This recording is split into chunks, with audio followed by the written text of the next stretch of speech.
I believe I can fly. Lui, c'est R. Kelly, l'un des artistes les plus talentueux et les plus célèbres de sa génération. Mais derrière cette image, il y avait une autre réalité. Une réalité très sombre, faite de scandales, de secrets et de vies brisées. Et là où la plupart chercheraient à se cacher, à se faire petit dans ce genre de situation, lui, il a souvent choisi d'être plus présent que jamais, pour mieux contrôler son destin et pour mieux manipuler ses fans. Chaque hit, chaque clip, chaque apparition publique semblait promettre une histoire de rêve et de réussite, mais derrière les projecteurs, les vérités les plus terribles étaient souvent cachées. Alors, un monstre se cache-t-il derrière le sourire d'une star? C'est exactement ce qu'on va essayer de comprendre aujourd'hui. Parce que voici l'histoire d'un prédateur qui a su garder sa place dans l'industrie musicale.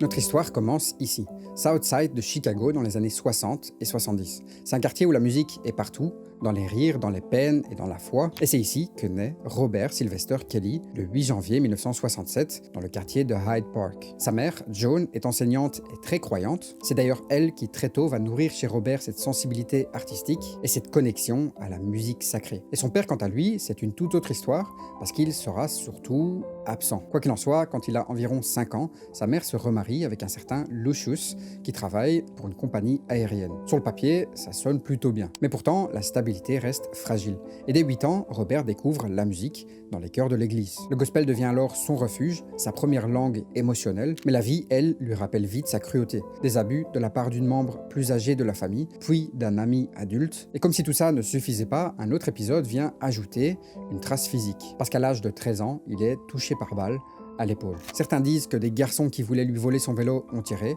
d'autres évoquent un incident lié à une tentative de suicide de sa mère. Bref, son enfance est intense, traumatisante et complexe. Et comme souvent chez les grands artistes, la musique devient alors son échappatoire. Adolescent, Kelly commence à se produire dans des stations de métro de Chicago où il capte l'attention des passants grâce à sa voix et son charisme naturel, et son talent ne passe pas inaperçu. À Kenwood Academy, il rencontre Lena McLean, une professeure de musique qui le pousse à chanter une chanson de Stevie Wonder lors d'un concours de talent. Au départ, il hésite parce qu'au fond, il est assez timide et plutôt du genre à rester dans l'ombre, mais sa professeure insiste. Du coup, il se décide et finira même par remporter le premier prix. Et tu t'en doutes, ce moment finira par agir comme un déclic. Il va alors quitter son équipe de basket pour se consacrer entièrement à la musique, et ça, malgré sa dyslexie qui rend la lecture et l'écriture difficiles. La musique devient non seulement une passion, mais aussi une mission. Puis dans les années 90, tout bascule avec la sortie de son album 12 Play, parce qu'à partir de là, Kelly devient littéralement une superstar.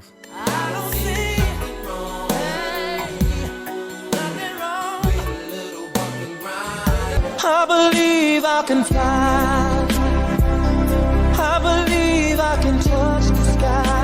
Rapidement, les magazines l'adorent, les fans le vénèrent et les producteurs se l'arrachent. Il collabore avec les plus grands et chaque partenariat devient un événement. Les ventes s'envolent, des millions d'albums partent comme des petits pains et sa voix devient une marque à elle seule. Petit à petit, un mythe se construit, celui d'un artiste inclassable, quasiment intouchable, et à cette époque, absolument rien ne semble pouvoir l'arrêter. Mais tu t'en doutes peut-être, derrière ce mythe, des ombres commencent déjà à se dessiner. Et si dans ses chansons il semblait pouvoir voler, ces zones d'ombre vont rapidement lui remettre les pieds sur terre.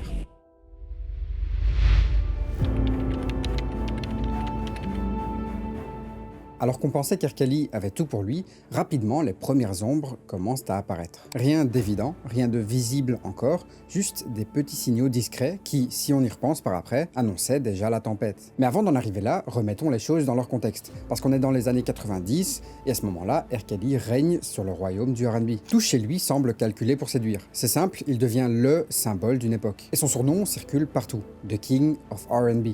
Rien que ça. Et on peut dire qu'à cette époque, R. Kelly déborde de confiance. Tout chez lui respire la maîtrise, la séduction, le sentiment d'être intouchable. Et il faut bien le dire, le public adore ça. Et puis en 1994, surgit Aaliyah, une jeune étoile montante du R&B. Au moment où elle entre dans la vie de R. Kelly, elle est en pleine adolescence, alors que lui, il se rapproche doucement de la trentaine. À cette période, elle incarne la fraîcheur, la jeunesse et surtout l'avenir du R&B. Et du coup, forcément, quand ces deux stars vont commencer à se rapprocher, les gens vont commencer à se poser des questions. Et ça, jusqu'à ce que l'impensable arrive. En 1994, R. Kelly épouse officiellement Aaliyah. Un mariage qui aurait pu passer pour un simple épisode de la vie privée d'une célébrité, si un détail n'avait pas tout changé. Aaliyah n'a encore que 15 ans. Mais alors, comment est-ce possible de marier une mineure ? Eh bien, en fait, ça l'est pas. En tout cas, pas dans la légalité. Du coup, pour que cette union soit reconnue légalement, R. Kelly et son équipe ont falsifié les documents d'Aaliyah. Son âge a été modifié, comme si un simple chiffre sur un papier pouvait maquiller la réalité. Et évidemment, quand l'affaire a éclaté, le monde médiatique s'est enflammé. D'abord, des rumeurs circulent disant que Aaliyah aurait fait croire à Kelly qu'elle avait 18 ans, mais en 2019, une vidéo provenant d'un an avant leur mariage a refait surface, et dedans, Kelly disait qu'il savait qu'à ce moment-là, Aaliyah n'avait que 14 ans. Bref, comme pour tous les scandales, les tabloïds s'arrachent les gros titres et les journalistes flairent le scandale du siècle. Et honnêtement, c'est un choc collectif pour tous ses fans, parce que celui qui chantait l'amour, la rédemption, la passion, se retrouve soudain au cœur d'un scandale moral et médiatique. Pour la première fois, le mythe R. Kelly tremble, et je parle bien d'un tremblement, parce que, étonnamment, il ne va pas s'effondrer. Et c'est là que commence le grand paradoxe. Malgré la polémique et la désapprobation publique, R. Kelly reste populaire. Ses disques continuent de se vendre, ses concerts de se remplir, sa musique de tourner sur les radios. Certains fans, fidèles jusqu'à l'aveuglement, choisissent même d'ignorer les gros titres pour ne retenir que son talent. C'est le phénomène du génie intouchable, cette capacité qu'ont certains artistes à flotter au-dessus des scandales, protégés par leur art. Et pour un temps encore, la musique couvre le bruit du scandale. Mais malheureusement, les accusations ne vont pas s'arrêter là, parce que la tornade médiatique s'intensifie entre les années 90 et le début des années 2000. À cette période, une série d'allégations surgit et s'accumule autour de Kelly. On parle ici d'accusations de relations avec des mineurs, répétées et relayées jusqu'à lassitude par la presse. Ces affaires entraînent des arrestations, des procès et une couverture médiatique intense. Il faut imaginer la mécanique. À chaque accusation, une onde se propage et la machine médiatique, affamée par le scandale, alimente ce feu jour après jour. Et le public, quant à lui, réagit de différentes façons. Certains vont y croire, d'autres en doutent, et beaucoup vont simplement regarder le feuilleton se dérouler. Mais comme je l'ai dit, malgré les affaires, Kelly continue à sortir des hits, à grimper les charts et à jouer un rôle central dans l'industrie musicale. Il produit pour des noms comme celui de sa femme, Aaliyah, mais aussi Janet Jackson, Changing Faces, et il signe même une collaboration avec le grand Michael Jackson en écrivant notamment cette chanson.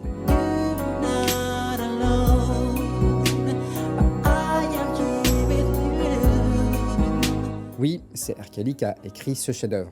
Et à première vue, le succès semble donc contradictoire. Comment une affaire judiciaire comme celle-ci peut-elle coexister avec un succès commercial? Eh bien, la réponse se tient en plusieurs parties. Déjà, il y a la différence entre art et auteur, parce que beaucoup de fans écoutent de la musique séparément de la morale de l'artiste. On peut aimer une création artistique sans pour autant approuver les choix personnels ou la vie privée de la personne derrière cette création. Alors pour certains, ça peut paraître bizarre, mais pour beaucoup de gens, c'est tout simplement naturel. Et à côté de ça, on a aussi la puissance des réseaux professionnels. Les producteurs, les labels ou les stations qui maintiennent la machine à hit en marche et l'attachement des fans dont certains restent fidèles quoi qu'il arrive. Et du coup, sans nier les accusations, on constate que la popularité et le talent peuvent du moins ralentir ou alors carrément protéger la chute d'une carrière. D'ailleurs, pendant sa période compliquée, Kelly a gagné plusieurs Grammy Awards, enchaîné les tournées et même créé Rockland Records, un label qui lui permet d'élargir son influence et de faire réussir d'autres artistes. Créer un label et produire d'autres artistes lui permettent de constituer des relais, des revenus variés et une place durable dans l'industrie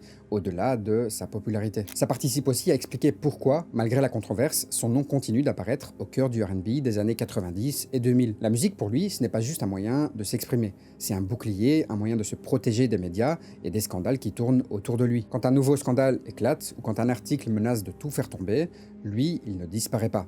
Au contraire, il se plonge dans la création. Et de cette manière, chaque album, chaque single devient une manière de rediriger l'attention, et honnêtement, ça marche. Comme si sa célébrité et son talent formaient une sorte de bulle presque invincible. Et pourtant, R. Kelly n'en a pas fini des scandales, parce qu'en 2002, un scandale de sextape avec une mineure éclate. Et comme si ce n'était pas déjà assez grave, il aurait filmé tout ça sans le consentement de la mineure en question. Sachant que, déjà à la base, une mineure n'est pas censée pouvoir donner un consentement. Bon, on est d'accord, on peut difficilement faire pire que ça comme scandale.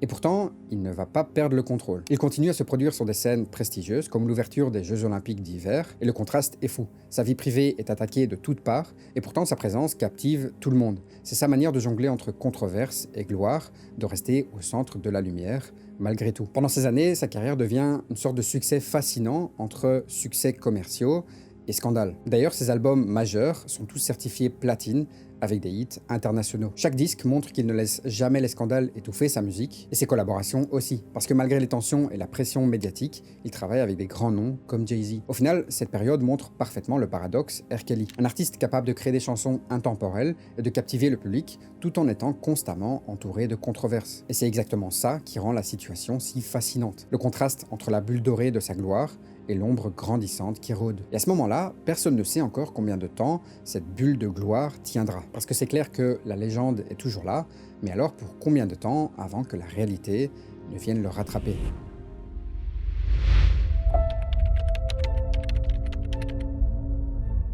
Alors qu'on aurait pu croire qu'une star comme R. Kelly aurait pu dominer le monde de la musique pour l'éternité, le destin allait nous prouver le contraire. Parce qu'à partir de 2008, le roi du R&B commence lentement à perdre son trône. Et ce n'est pas la compétition musicale qui le menace, c'est l'accumulation de ses scandales et de ses secrets. Mais évidemment, tu l'as compris, la chute ne se fait pas d'un seul coup. Elle est progressive, faite de petites fissures qui finissent par fragiliser l'ensemble. Et tout commence par des procédures judiciaires locales qui viennent ternir son image. En 2002, Kelly avait déjà été accusé de contenu pédopornographique, un scandale qui avait fait la une des médias du monde entier. Pendant des années, le public avait suivi chaque rebondissement, jusqu'à ce qu'en 2008, le verdict tombe, R. Kelly est acquitté. Et donc sur le papier, c'est une victoire judiciaire pour lui.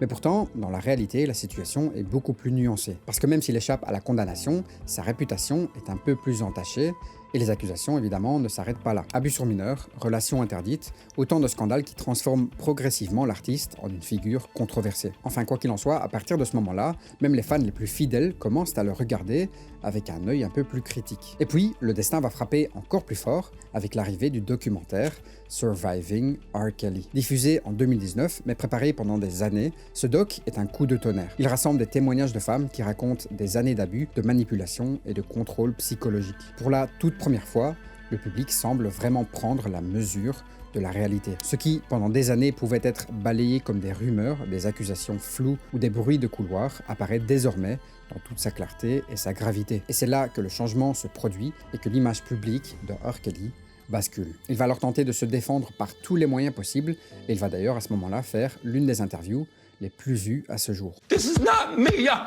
I'm fighting for my life. Y'all killing me with this. I gave y'all 30 years of my career. Robert. 30 years of my career.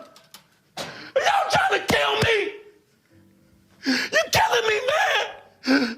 This is not about music. I'm trying to have a relationship with my kids, and I can't do it. Avec cette interview, il pensait en quelque sorte pouvoir redorer son blason. Mais en réalité, ce moment-là allait encore un peu plus le foutre dans la galère. Et forcément, beaucoup de gens allaient alors se donner à cœur joie pour se moquer de lui. Think for a minute. Use your brains. Why would I do these things? For 30 years. I gave y'all trapped in the closet. Feeling on your booty. Age ain't nothing but a number. Tout ça pour dire que l'homme qui avait longtemps été vu comme un génie musical commence petit à petit à être vu sous un autre angle. Ce documentaire, c'est le moment où la fascination rencontre le réalisme et où R. Kelly cesse d'être seulement une icône du R&B pour devenir un symbole de contradiction, de pouvoir et de chute. Le public et les artistes réagissent rapidement. Annulation de concerts, collaborations arrêtées, appel au boycott. Même des stars avec qui il avait travaillé des années auparavant commencent à prendre leur distance. Le message est clair et sans appel.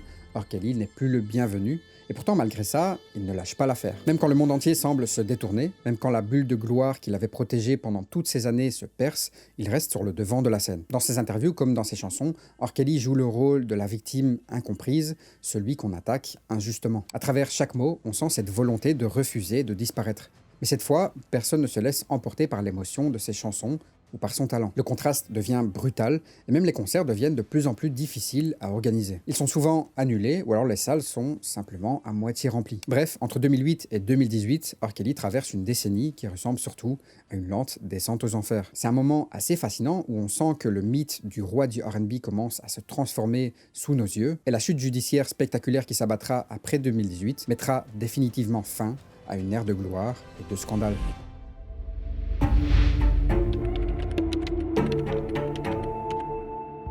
Après des années de scandale, l'année 2019 va marquer un tournant décisif dans la carrière de R. Kelly. D'abord, il y a les arrestations et les procès récents qui frappent l'homme derrière la légende. Ce n'est plus seulement la presse ou les réseaux sociaux qui racontent les affaires et qui débattent. À partir de là, la justice entre enfin dans la danse. L'homme capable de défier la morale et la critique pendant des décennies se retrouve pris dans le filet qu'il avait si longtemps esquivé, parce qu'après la diffusion du documentaire Choc sur la vie de R. Kelly, tout avait changé. Cette fois, le public, les médias et la police se mettent enfin sérieusement en mouvement. Les accusations d'abus sexuels sur mineurs et de trafic sexuel qui avaient circulé ignorés depuis des années, refont surface, portés par des témoignages crédibles, et R. Kelly est alors arrêté et inculpé sur des charges fédérales. Les audiences s'étendent sur des semaines et sont suivies en direct par les médias et scrutées par un public de plus en plus attentif. Chaque déclaration devient un coup de massue, un contraste saisissant avec l'image publique de l'artiste. Et puis viennent les verdicts, parce qu'en 2021 et 2022, la justice tombe enfin. R. Kelly est condamné pour trafic sexuel et abus sur mineurs